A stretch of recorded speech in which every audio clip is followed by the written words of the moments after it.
오늘 저는 말씀을 전하기 전에 제가 참 존경하는 언더우드 선교사가 쓴 많은 글들 중에 기도 낙서장이라는 글 중에 누군가는 지금 그렇게 기도합니다 라는 감동적인 글이 있는데, 이 글을 소개하며 좀 말씀을 나누고 싶어요. 걸을 수만 있다면 더 큰 복은 바라지 않겠습니다. 누군가는 지금 그렇게 기도를 합니다. 설 수만 있다면 더 큰 복은 바라지 않겠습니다. 누군가는 지금 그렇게 기도를 합니다. 들을 수만 있다면, 말할 수만 있다면, 볼 수만 있다면 더 큰 복은 바라지 않겠습니다. 누군가는 지금 그렇게 기도를 합니다. 살 수만 있다면, 하루만 더 살 수 있다면 더 큰 복은 바라지 않겠습니다. 누군가는 지금 그렇게 기도를 합니다. 놀랍게도 누군가의 간절한 소원을 나는 이미 다 이루고 살았습니다. 놀랍게도 누군가가 간절히 기다리는 그 기적이 내게는 일상처럼 날마다 일어나고 있었습니다. 부자 되지 못해도, 빼어난 외모가 아니어도, 지혜롭지 못해도 내 삶에 날마다 감사하겠습니다. 날마다 누군가의 소원을 이루고 날마다 기적이 일어나는 나의 하루를, 나의 삶을 사랑하겠습니다. 어떻게 해야 행복해지는지를 더 이상 고민하지 않겠습니다. 내가 얼마나 행복한 사람인지 날마다 깨닫겠습니다. 나의 하루는 기적입니다. 나는 행복한 사람입니다. 주로 우리는 내가 가진 것이 아니라 갖지 못한 것들을 보면서 원망, 불평, 최고로 불행한 사람들이라고 생각하는데, 조금의 우리의 관점을 돌려서 이미 주어진 것을 보게 되고 남이 갖지 못한 간절한 것을 이미 얻었음을 기억한다면 하루하루가 참 축복이요 감사할 거리들이라는 사실을 깨닫게 하는 그런 글이 아닐까 싶어요. 바라기는 이 소소한 고백과 깨달음이 이 한 주 저와 여러분들의 동일한 고백과 깨달음이 될 수 있기를 예수 그리스도의 이름으로 축원합니다. 그런 의미에서 오늘 함께 읽었었던 본문에서는요, 아마도 이와 같은 가진 것이 없어서 평생 이것 하나만 있었으면 하는 이와 같은 기도를 평생 드려왔었을 한 사람을 만나보게 됩니다. 오늘 함께 읽었던 본문은 이제 바울과 바나바가 1차 선교 여행을 떠나서 특별히 루스드라는 곳에서 경험하게 된 특별한 한 사건을 소개하고 있습니다. 이 루스드라는 곳은 여러분들에겐 생소할 수 있겠지만 이 사람의 고향이라고 하면은 아하며 공감을 할 거예요. 바울에게 있어서는 믿음의 아들과 같은 한 일꾼이 있었습니다. 혹시 디모데라고 들어보셨어요? 예, 그 디모데 전후서의 주인공 바로 그 디모데입니다. 초대교회에 여러분 목회자였었죠. 그 디모데의 고향이 루스드라였었습니다. 아마도 사도 바울은 1차 선교 여행을 통해서 아마 이 루스드라는 곳에서 디모데와 그 가정에게 복음을 전하게 되었고, 그곳에서 들려준 복음에 반응해서 회심을 하고 예수를 믿어 초대교회의 위대한 일꾼으로까지도 디모데는 자라난 것 같습니다. 그런데 흥미로운 것은 바울과 바나바가 이 루스드라는 곳을 방문하게 된 것은 계획을 하거나 원해서 갔던 것이 아니라 마지못해서 핍박 때문에 살고자 도망쳤다가 그렇게 쫓겨나듯 그렇게 찾아간 곳이 바로 루스드라는 곳이었었어요. 이전에 복음을 전하는데 유대인들이 핍박을 하고 세상에 소동을 일으켜서 바울과 바나바를 돌로 쳐 죽이려고 했습니다. 그 핍박 속에서 살고자 도망을 치며 쫓겨나듯 쫓겨난 곳이 루스드라라는 곳이었었어요. 그런데 이곳에서 하나님은 디모데라는 걸쭉한 믿음의 가문과 그 한 사람을 찾아내셨고, 오늘 함께 본문에 등장하는 또 다른 주인공의 삶을 변화시키고자 그 어려운 시간들과 고난의 시간들을 바울과 바나바의 선교의 여행 과정으로도 허락하셨다는 것이죠. 사도행전을 통해서 저와 여러분들이 자주 듣는 메시지가 있다면 바로 그것 아니겠습니까? 한 번만 따라서 해봅시다. 이유 없는 고난은 없다. 믿으십니까? 때론 내 실수, 내 실패, 나의 부족함으로 인해 찾아온 고난이든, 악한 사람을 만나서 피치 못하게 주어진 고난이든, 우리에게 주어지는 그 모든 고난은 하나님의 섭리하심 속에서 결국 우리에게 선이 되고 유익이 되는 통로와 가정이 되기에 여러분, 이유 없는 고난이 없음을 우리는 고백을 하고 있는데, 오늘 바울과 바나바의 선교의 여정에서도 찾아온 고난도 역시 그와 같은 고난이라고 해석을 하면 참 좋을 것 같습니다. 여러분, 그런데 중요한 것은 오늘 이곳에서 하나님은 평생 장애를 안고 살아온 한 인생을 이 두 사람의 고난으로 인하여 만나게 하시고, 그리고 한 사람의 이 장애를 고치는 놀라운 기적의 사건을 하나님께서는 일으키십니다. 함께 읽었던 본문은 이렇게 시작을 합니다. 8절을 같이 한번 볼까요? 루스드라에 발을 쓰지 못하는 한 사람이 앉아 있는데 나면서 걷지 못하게 되어 걸어본 적이 없는 자라. 아멘. 오늘 바울과 이 바나바가 쫓겨나듯 하나님의 섭리하심 속에 그렇게 도착한 루스드라에서 만난 장애인에 대한 소개가 참 흥미롭습니다. 물어봅시다. 여러분의 성경적인 지식을 테스트해 봅시다. 사도행전은 누가 썼을까요? 사도행전은 누가 썼지요? 예, 사도행전은 누가가 썼습니다. 그런데 누가의 직업을 혹시 여러분 기억하십니까? 어떤 사람이었었죠? 의사였었어요. 이 의사였던 누가가 오늘 루스드라에서 쫓겨나듯 그렇게 도망쳐간 곳에서 만났던 이 한 장애인에 대해서 소개를 하는데 아주 재미있게 소개를 하고 표현을 합니다. 뭐라고 표현을 해요? 루스드라에 발을 쓰지 못하는 사람, 나면서부터 걷지 못하게 된 사람, 그래서 걸어본 적이 한 번도 없는 사람이라고 그를 소개하고 있어요. 다 같은 의미, 비슷한 표현인데 왜 특별히 의사였던 누가가 그 한 사람에 대해서 이렇게 같은 표현을 3번이나 반복했을까요? 의도가 있지 않겠습니까? 의사였던 그가 보더라도 이 사람은요, 도저히 치료될 수 없는 절망적인 불치의 상황에 있었다는 것을 지금 강조하고 있는 거예요. 하나님을 믿고 하나님의 능력을 경험했던 의사가 볼 때에도 이 사람은요, 치료가 불가능한 불치 인생이었었어요. 소망이 없고 절망이 가득한 인생이었다는 것을 강조하는 것이죠. 그런데 놀랍게도 오늘 이 사건을 계속해서 보면은 이 불치의 인생, 절망 가운데 앉아있던 이 사람이 자신의 발로 일어서게 됩니다. 그리고 뛰어 걸었다라고 소개를 하게 됩니다. 놀라운 일이죠.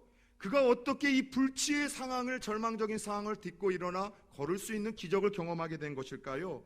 그 비밀이 오늘 함께 읽었던 다음 구절, 9절에 기록되어 있습니다. 같이 한번 읽어봅시다.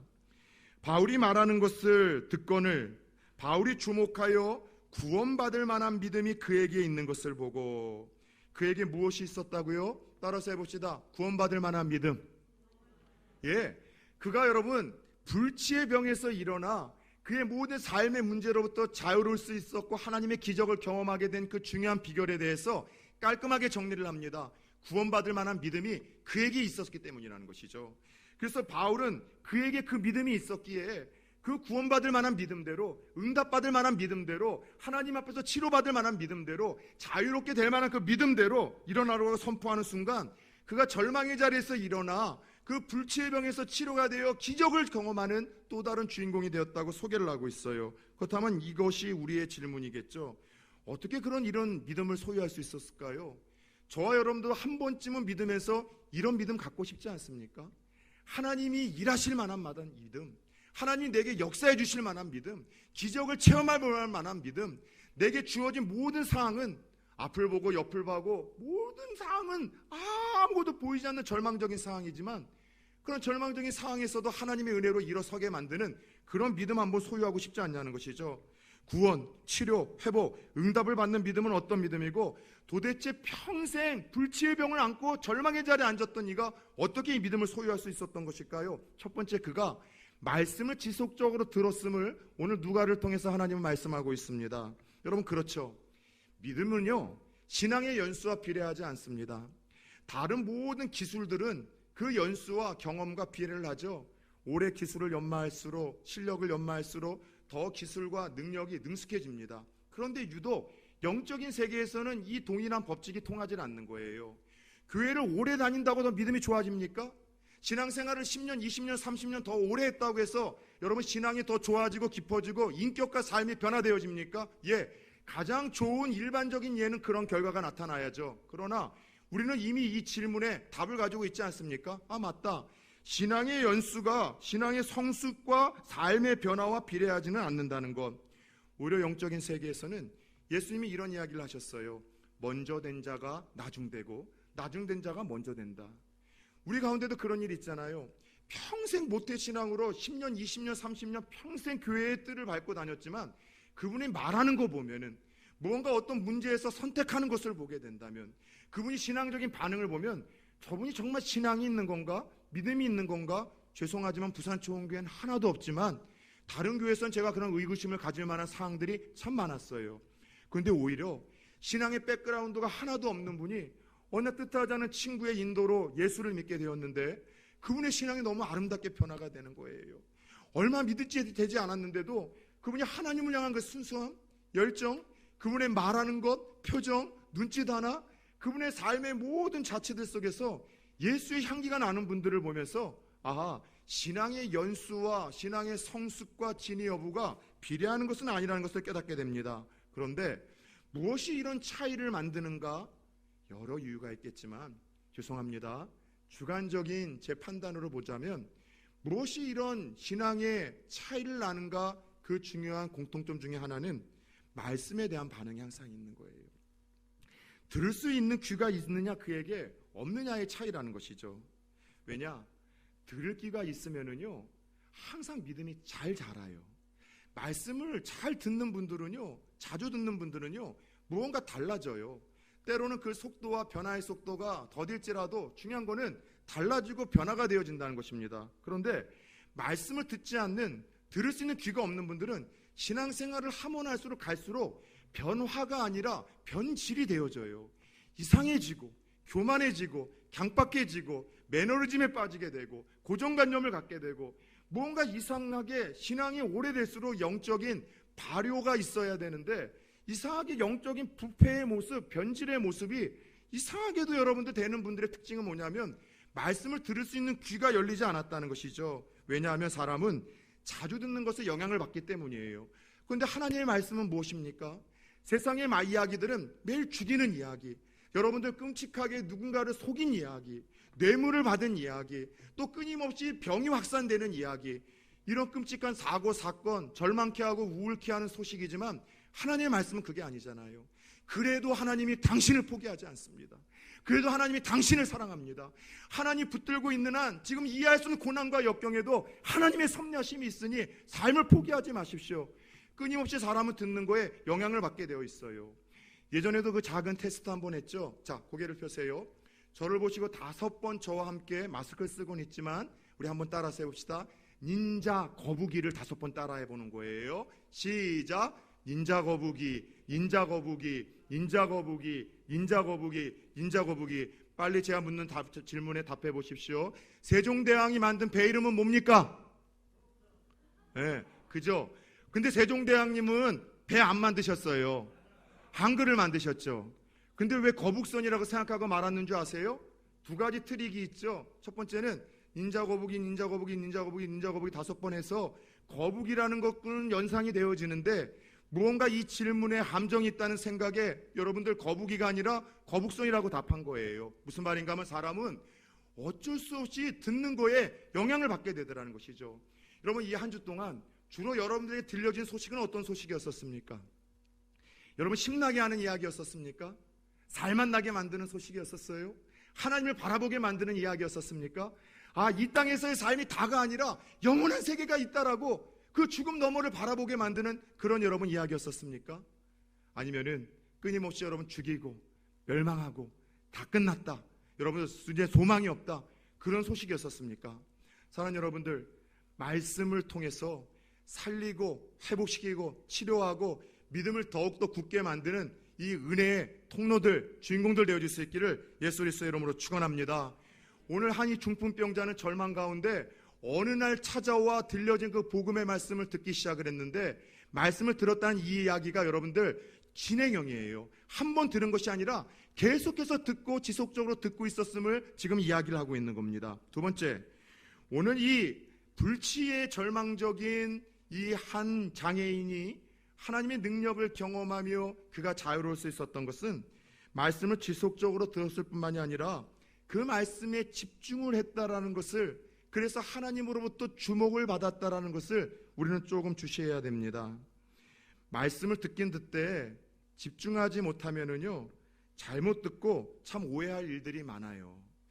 여러분들 그 얘기 한번 제가 아주 예전에 들려드린 적 있죠. 평상시에 이 공주병에 걸려서 자기애가 심한 할머니 한 분이 계셨습니다. 그냥 밖에만 나가면 모든 남자들이 지금도 자기를 바라보고 추파를 던진다라고 늘 집에 와서 이야기를 하시는 분이에요.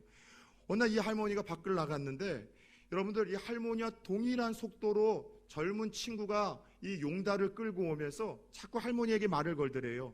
어이 처녀 같이 가. 어이 처녀 같이 가. 어이 같이 가 처녀. 같이 가 처녀. 그래서 할머니가 왜 자꾸 나를 추파를 던지는가 궁금해서 이 사람에게 따지려고 보청기를 딱 꽂았는데 그 이야기가 이렇게 들리기 시작하더랍니다. 갈치가 1,000원, 갈치가 1,000원, 갈치가 1,000원. 여러분들 그 소리를 잘못 듣니까 가치가 처녀로 듣는 거예요. 여러분 교회 안에선 이런 일들 없을까요? 히어링은 되죠. 우리가 청각 장애가 없는 한 귀가 열려있기 때문에 들리기는 해요. 그런데 왜 삶의 변화가 없고 하나님의 말씀을 들어도 왜 능력이 없고 왜 신앙의 변화가 없습니까? 히어링만 하고 있기 때문이에요. 리스닝을 해야 되는데 의지를 가지고 주여 말씀 한 절만 주옵소서. 내가 말씀을 들어야지만 살아나고 일어서고 다시 한번 힘을 낼 수 있는데 말씀을 주옵소서. 내가 듣겠습니다. 리스닝을 하지 않고 히어링을 하기 때문에, 주목을 하지 않기 때문에, 경청을 하고 있지 않기 때문에 말씀을 들어도 그 말씀으로 인하여 하나님이 약속하신 능력과 기적과 삶의 변화는 우리들과 삶과는 무관하다는 것입니다. 오늘 본문에 소개된 이 장애인을 보십시오. 말씀을 지속적으로 들었습니다. 한 번 들은 것이 아니에요. 그러나 얼마나 집중해서 들었는지 사도 바울이 수많은 사람 중에 그 사람을 집중했다는 거예요. 사도 바울이 주목할 정도였었죠. 이 말은 장애인과 사도 바울이 말씀을 통해서 눈이 맞았다는 거예요. 2차적으로 더 나아가는 장애인과 말씀을 전하는 그 너머에 하나님이 눈이 맞았다는 것입니다. 여러분 사람과 사람 사이에서도 눈이 맞고 시선이 맞아야 역사가 일어나는 것 아닙니까?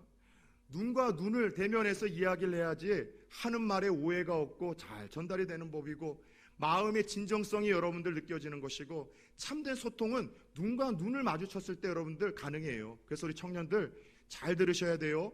혹시 연애하다가 여러분들 교제하는 사람과 불편하거나 어르신들도 누군가의 갈등이 있을 때 그 문제를 풀려고 할 때 문제와 갈등을 풀어갈 땐 카톡으로 하지 마십시오. 이게 아주 위험해요. 왜냐하면 내가 어떤 마음을 갖고 어떤 감정으로 하는지 상대는 읽히질 않는 거예요. 그래서 오해하고 곡해해서 더 큰 여러분들 갈등과 다툼으로 여러분들 나아갈 때가 있어요. 왜냐하면 눈과 눈을 마주치면서 이야기를 해야지 진정성이 전달이 되어지고 좋은 기운이 서로 여러분들 오고 가는 거예요.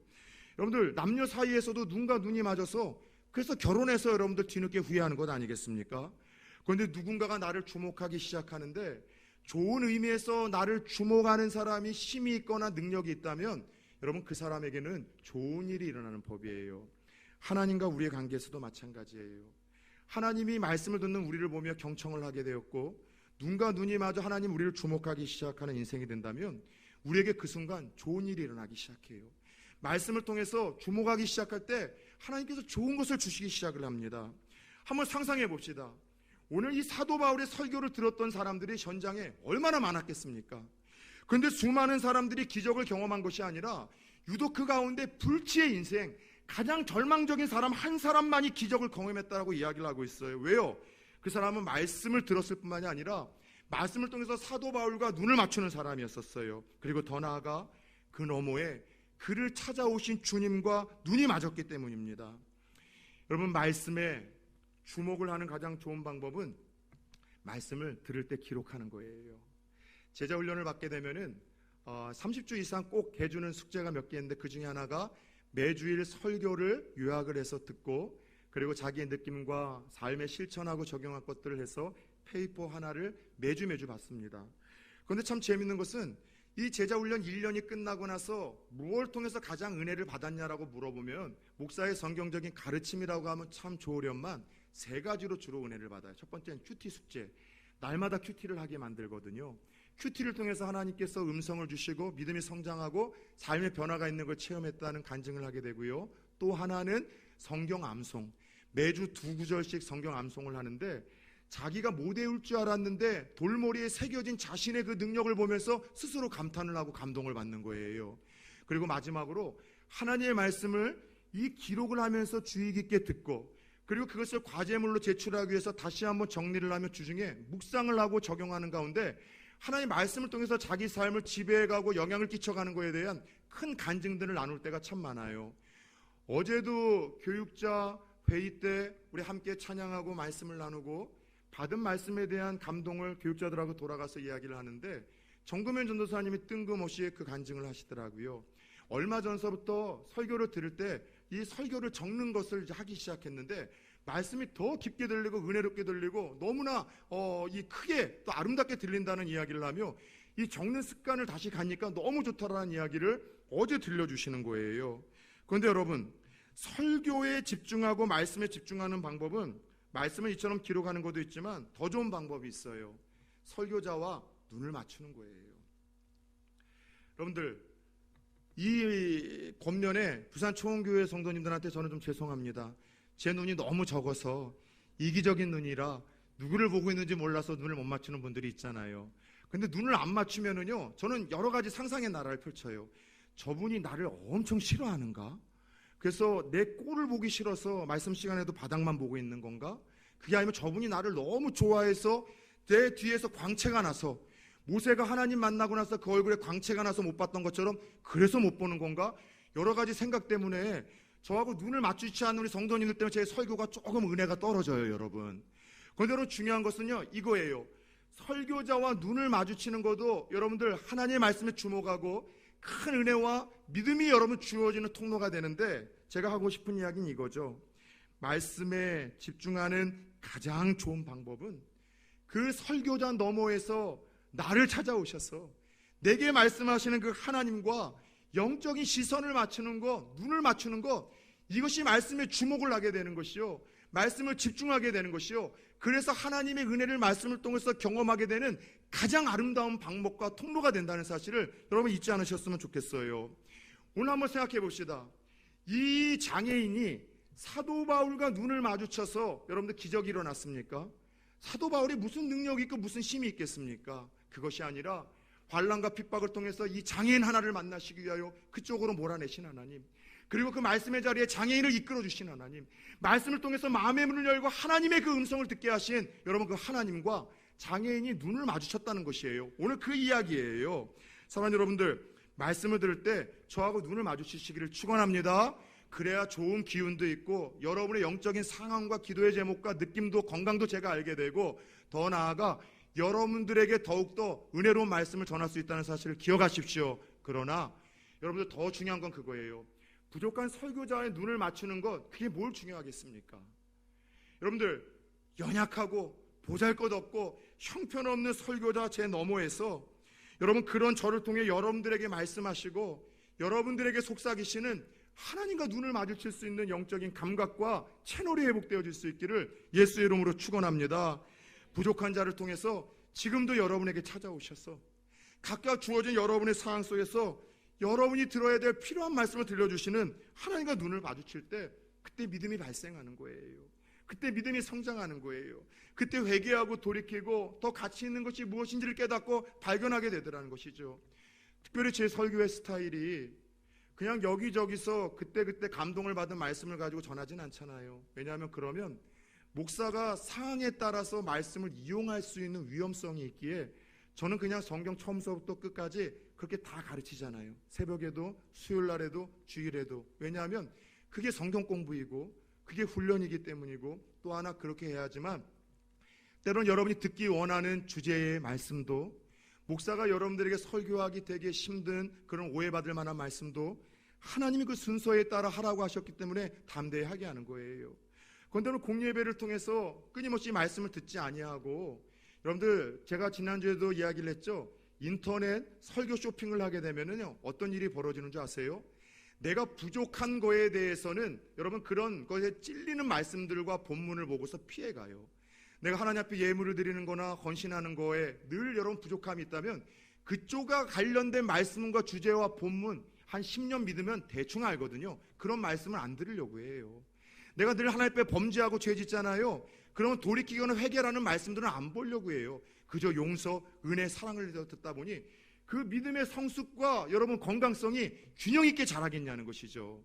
여러분, 따라서 하나님의 말씀을 통해서 목사가 아니라 그 너머에서 내게 필요한 말씀을 나에게 다가오셔서 지금도 들려주시는 하나님과 눈을 마주칠 수 있는 특별한 은혜가 여러분들에게 예배 시간마다 주어질 수 있기를 축원합니다. 목사에게는 하나님이 주시는 특별한 은사가 있어요. 목사가 전도를 할 때, 설교하거나 성경 공부할 때 하나님 주시는 특별한 은혜가 있는데, 성령께서 지금 역사하시는 영혼들을 보게 하시는 거예요.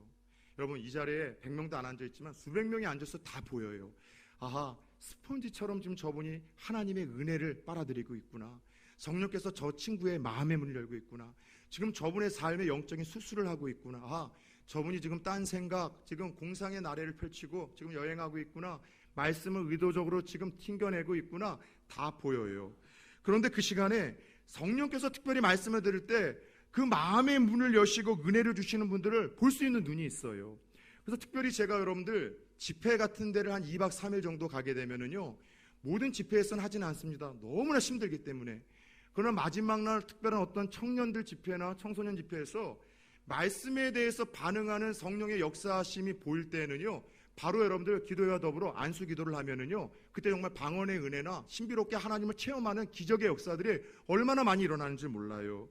여러분들 마찬가지로 오늘 바울도 그 사람의 눈동자, 표정, 반응을 통해서 그에게 믿음이 있다. 어떤 믿음? 하나님께서 역사하실 만한 믿음, 구원해 주실 만한 믿음, 치료해 주실 만한 믿음, 그에게 기도를 응답해 주실 만한 믿음, 그의 문제에서 자유롭게 해줄 만한 믿음이 말씀을 듣는 가운데 보이는 반응 속에서 사도 바울이 보고서 그렇게 여러분 기도함으로 그에게 여러분 그 역사가 일어났던 거예요.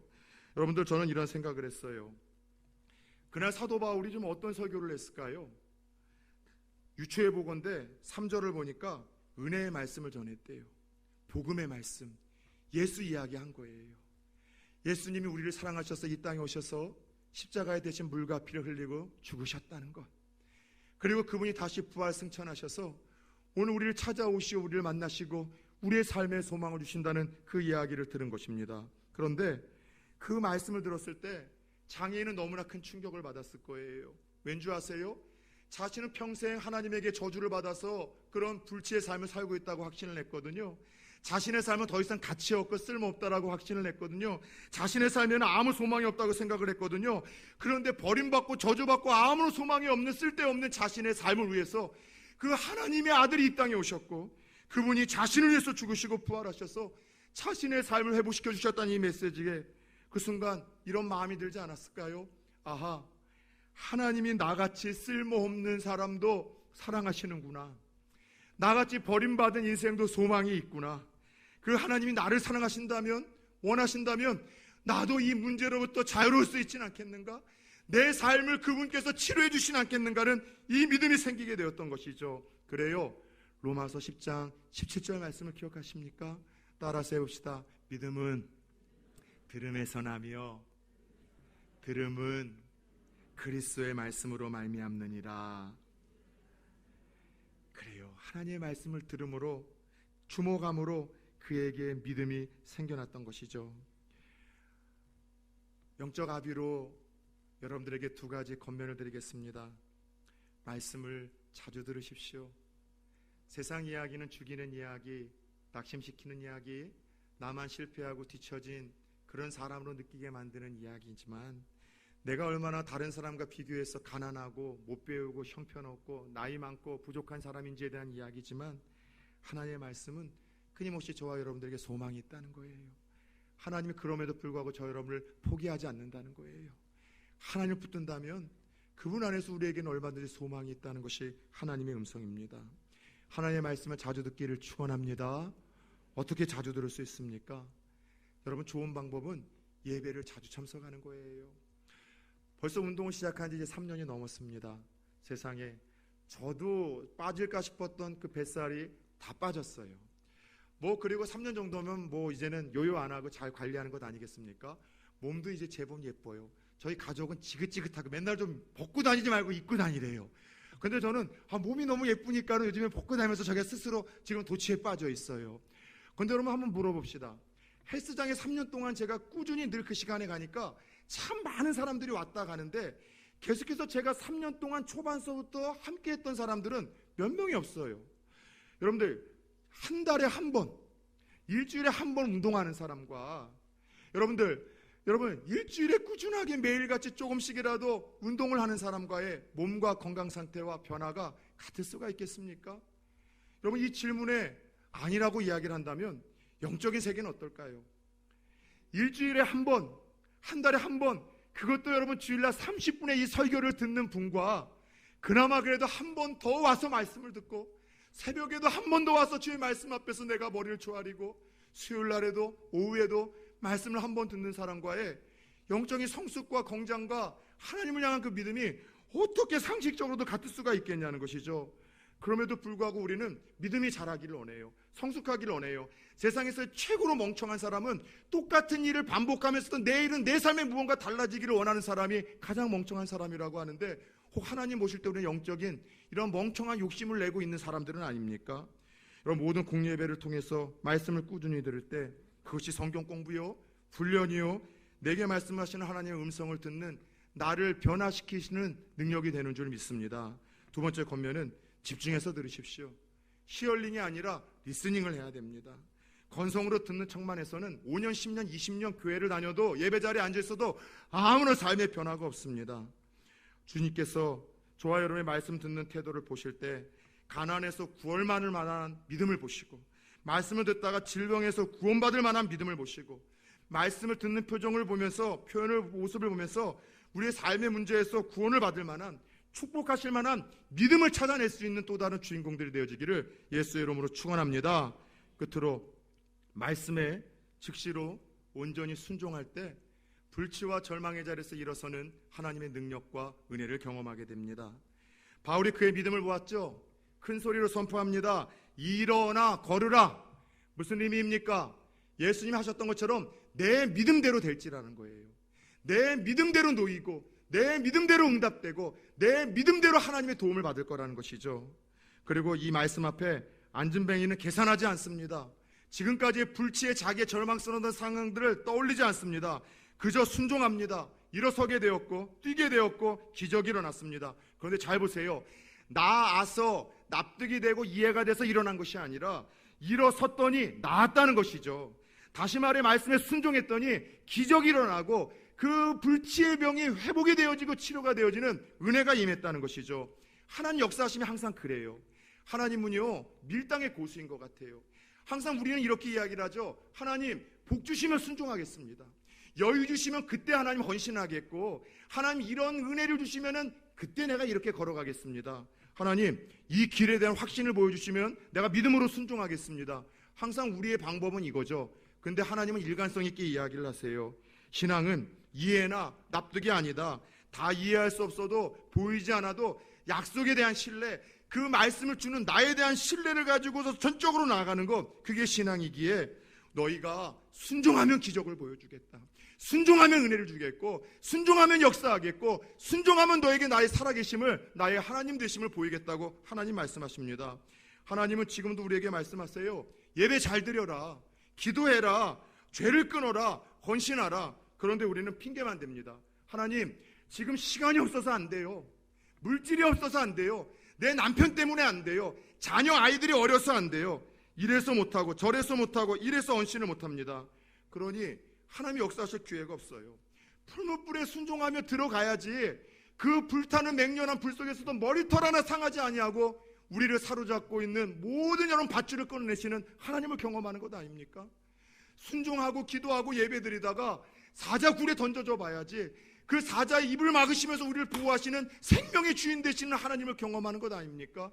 베드로가 자기의 이성으로 자기의 경험으로 고기 잡으려고 할 때 하나도 못 잡았습니다. 주님 말씀하시죠. 깊은 데 가서 그물을 던지래요. 이건 상식적이지 않은 일이에요. 그러나 말씀에 의지하여 순종하겠다며 그가 그물을 던졌을 때 밤새 한 마리도 낚이지 않았던 그의 그물에 찢어질 만큼의 고기가 낚였던 사건 기억하십니까? 홍해의 사건, 요단강을 건널 때는 어땠습니까? 물을 갈라놓고 걸어가라고 하셨습니까? 믿음으로 발을 들이고 제사장들이 나가면 하나님의 역사하심을 볼 거라고 이야기를 했고 기적이 일어났죠. 나아만 장군이 여러분들 불치병 때문에 엘리사 능력의 종을 찾아갔습니다. 손을 들어 안수하며 기도하면 얼마나 멋지겠습니까마는 대면도 하지 아니하고 그 흙탕물 꾸정물이 흐르는 요단강가에서 7번 목욕하고 나오라는 거예요. 이해가 되지 않죠. 납득이 안 되죠. 그러나 내게 말씀하신 하나님의 말씀에 순종하며 7번 담았을 때 그 어떤 의사도 치료하지 못했던 불치병이 치료되어지는 역사를 기록하고 있는 것 아니냐는 것이죠. 사랑하는 여러분, 말씀을 지속적으로 들읍시다. 말씀을 자주 들읍시다. 공예배 참석에 더욱 힘씁시다. 그리고 말씀을 집중해서 들읍시다.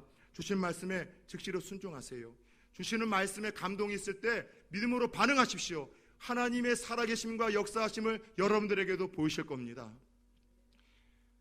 2주 전에 새벽 예배가 끝나고 예배 때서부터 끝나고 집에 올라가기까지 계속 내 머릿속에 떠도는 한 젊은 여청년이 있었습니다.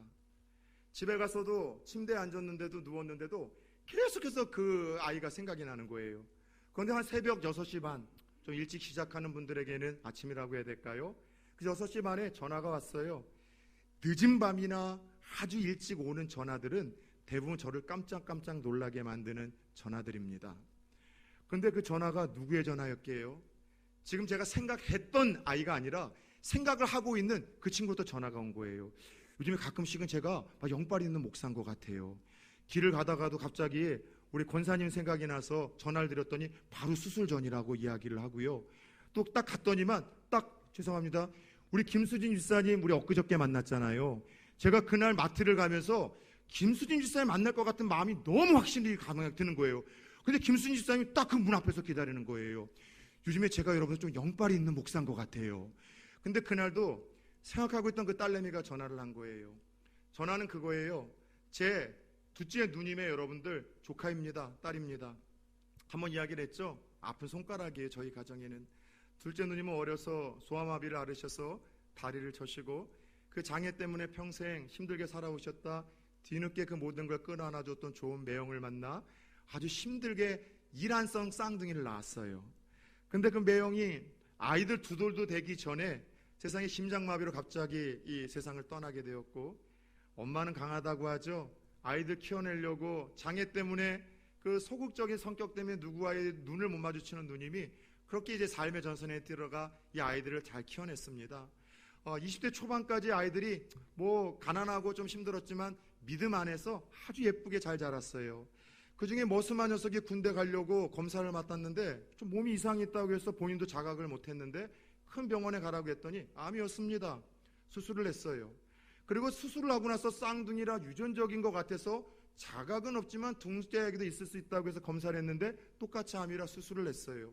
그런데 얼마 후에 이 첫째가 먼저 수술했던 애가 재발이 돼서 또 한 번 수술을 했는데, 근데 그때 여러분들 무언가 큰 좀 의료사고인 것 같은데 어쨌든 큰 삼성병원에서 아니라고 하니까 사경을 헤매다가 기적적으로 살아났어요. 나중에 그때 이야기를 하니까 차에서 얘가 막 엉엉 울더라고요. 삼촌 그때 정말 죽는 줄 알았다고 자기가. 그리고 나서 얼마 후에 이 둘째 딸에게도 또 지금 발병이 돼서 또 수술을 해야 되는 상황이에요. 그거에 대한 스트레스였기 때문에도 그렇고 그 소식을 들어서였기 때문인지 아픈 손가락이란 늘 생각이 나는 거예요. 근데 이 딸내미가 그 새벽에 생각하고 있는데 전화를 했죠. 전화의 요는 그거예요. 삼촌, 말씀을 듣다가 삼촌에게 기도를 받으면은 하나님께서 치료하실 거라는 확신이 들었다는 거예요. 무슨 말인가 하면 2주 동안 스트레스 때문에 열이 안 떨어진다는 거예요.